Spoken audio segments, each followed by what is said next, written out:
Hey there friends, welcome back to the channel and welcome to another speed build. Today we will be decorating Daisy and Minnie's homes on Dazzle Beach.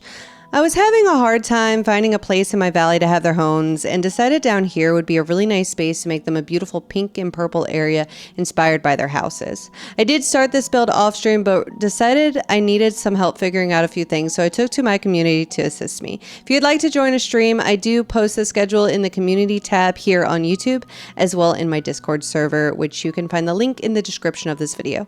If you're new to the channel, please be sure to subscribe. I am a small content creator and every sub, like, and comment really do help me grow on this platform.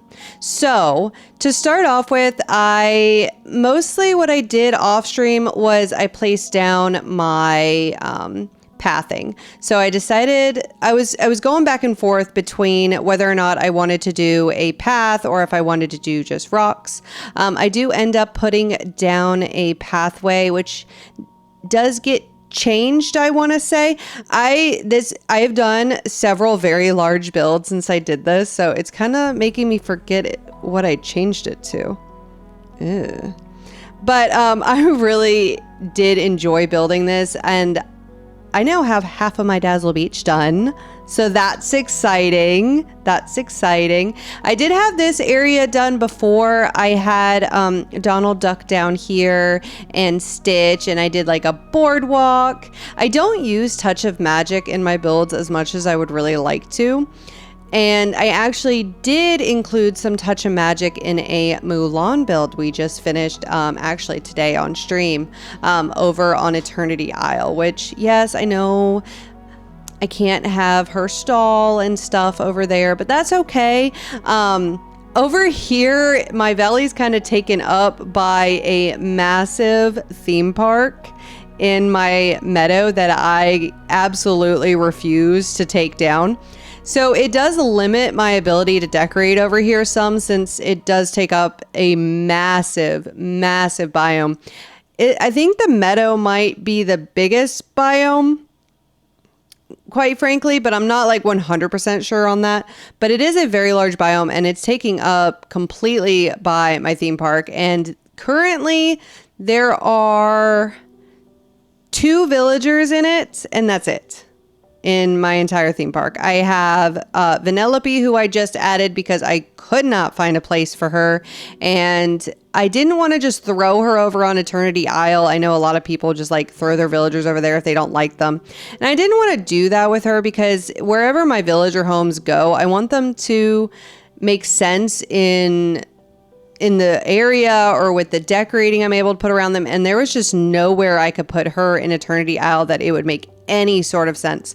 So I decided to replace a section of my theme park with her home and the Sugar Rush home, and I'm hopefully soon going to be able to get to that Sugar Rush home and have some inspiration for that, because I'm wanting to make it like an indoor like arcade and candy shop, since that would kind of make sense for the theme park vibes, as well as, of course, Vanellope being right across from the Sugar Rush home.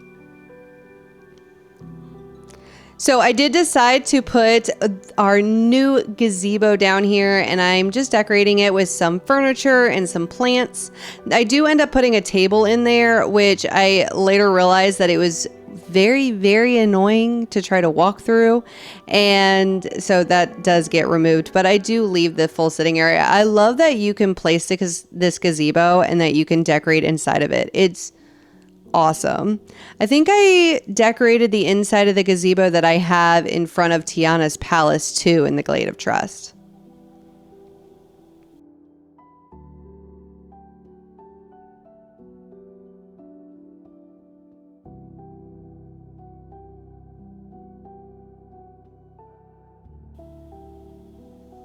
What sucks is I can't center that chair like on the side. Just the way the grid is. I wish we could see the grid, or I wish we could put things on like a half tile, kind of like The Sims, where you can diagonally rotate, or you can like place them off center from the grid. That'd be really, really nice if that's something that they can implement, but I don't know. But they go through and change the sizes of homes all the time. Like, I'm pretty sure Moana's house is bigger than it was before and stuff like that. So I'm like, why Why can't we like put things on half tiles? Like, can we make this a thing, please? I would love to be able to make this a thing. So here I was thinking it wasn't too bad to walk past that table. And then once I got into decorating on Alive, it just got on my nerves and I was like, no, we're just going to remove it. So that does end up getting removed.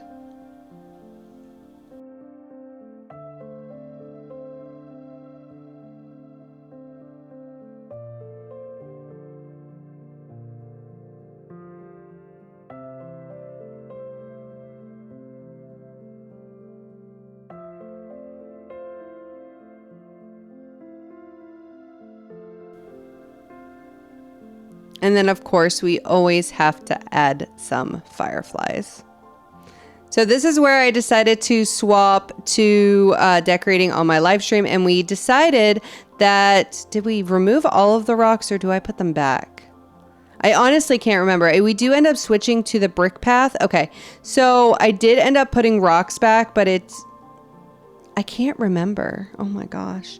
I shouldn't even talk if I can't remember while I'm doing this recording because it just makes everything more confusing. But I don't know. Oh, and then I do include these. These are really, really fun. So if you didn't know that when we have a decorating Dream Snap challenge, you can go into the catalog, click the Dream Snap items, and then you can go and click show similar items on one of the magnolia trees or one on the lily pads. Sorry. Okay, I'm explaining this completely wrong. So when we have a decorating Dream Snap challenge, you can go into your furniture menu and click the Dream Snap category. And then you can click show similar items on a lily pad or a magnolia tree. And this little flower petal pathing will show up. And I love it. It's just a neat little hidden gem in the game. And it looks so pretty down here on the beach around Daisy and Minnie's home. I loved using it in this area. I also have it in front of Lady's house in my plaza, which is my main home in the game. But the more you know. Now you have another item you can use. Now you can't do it this week because it is a an outfit challenge this week for the Dreamlight Western, I think is what it's titled. I just did that today, so I should know like what it's called, but I don't. So you can't do it this week, but maybe when it resets next week, when Timon and Pumbaa are going to be introduced to the valley, maybe it'll be a decorating challenge next week, and then you'll be able to add those cute little petals to your valley if you didn't know they existed and you have somewhere perfect for them.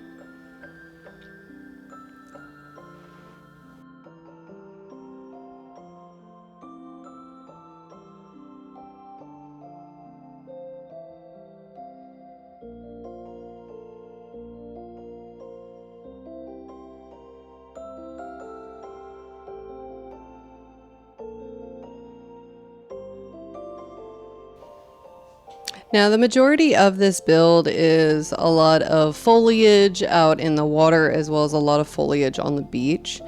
There's just something about using foliage over items for some reason lately, and especially since this area is very small, there was only so much I could put, and I really wanted things to look nice and cohesive.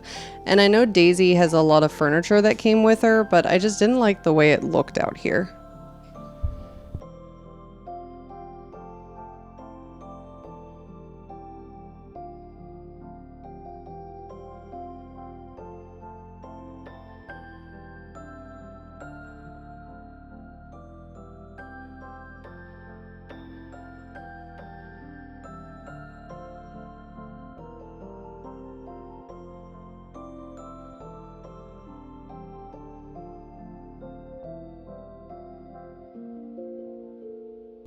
I do apologize if you hear some noises. My 10-week-old puppy is playing with some toys.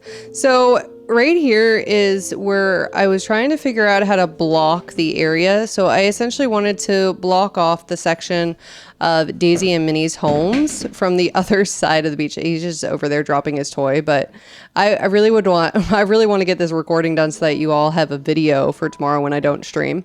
But so I was trying to figure out a way to block this area off. I wanted it to seem like it was its own little exclusive, secluded section of the beach. And I didn't want it to be a part of the other side, if that makes sense.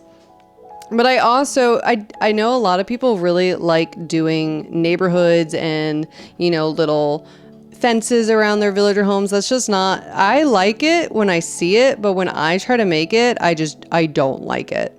So that's why I do more open builds like this. But this fencing actually worked out really nicely and I thought it looked really cute. So we ended up leaving it and it creates a really, really nice, like, sectioning off. And you can still easily walk through. I can't remember if you can walk past the tree, but you can definitely walk through the gazebo and across the beach.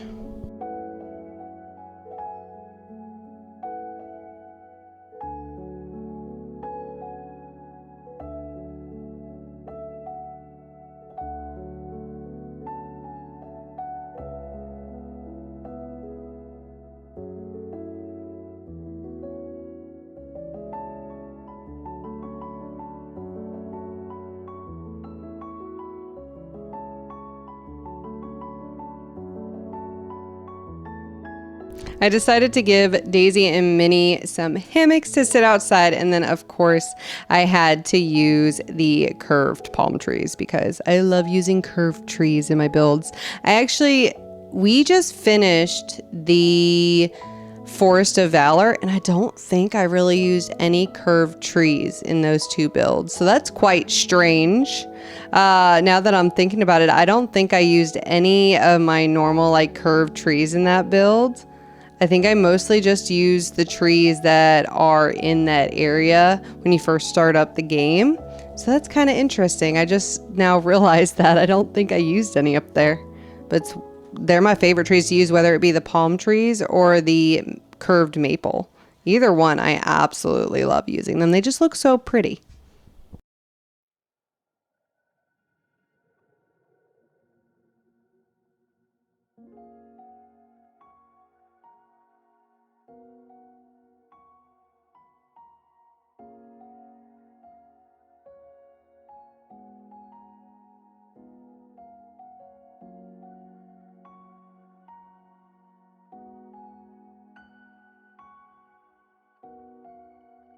At first, I was thinking of putting a little like gardening area behind Daisy's house and decided that a sitting area would make a little bit more sense.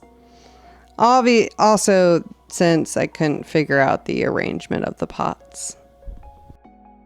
And of course, I had to use more of the flower petals. I absolutely love these magnolia trees and they work so nicely down here with the color scheme that I was going for and just, so nice. And as usual, you can get to every rock that you need to be able to get to mine for gems. I always make sure in all of my builds that I can get to all of my mining spots.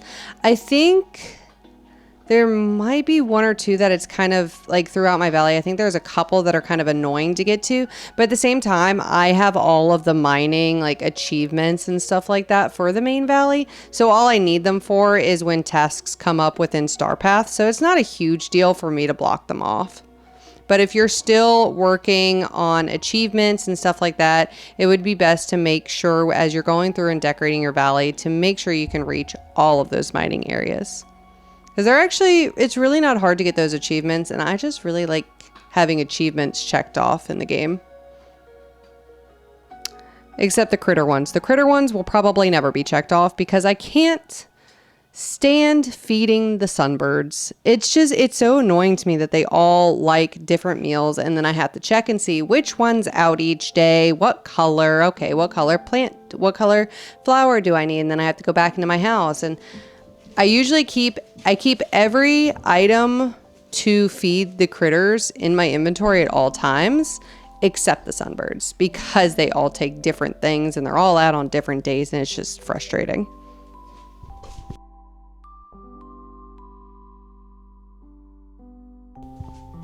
We are getting to the end of the video. I do hope this gave you some inspiration for your own valley and that you like this little area that I created for Minnie and Daisy. I absolutely love going through this area, and I end up adding in some of the new Mickey Mouse lights to this area, and it just looks so pretty and they fit in so nicely. But if you did enjoy this video, please be sure to leave a like, subscribe if you're new to the channel, comment down below, share all those fun YouTube things. And again, I do stream on this platform 3 to 4 days a week normally. Schedule can be found in the community section as well as in my Discord. And the description is in the video. The link is in the description of this video. Oh my gosh. I will see you all next time. Have an absolutely amazing day. Bye everybody.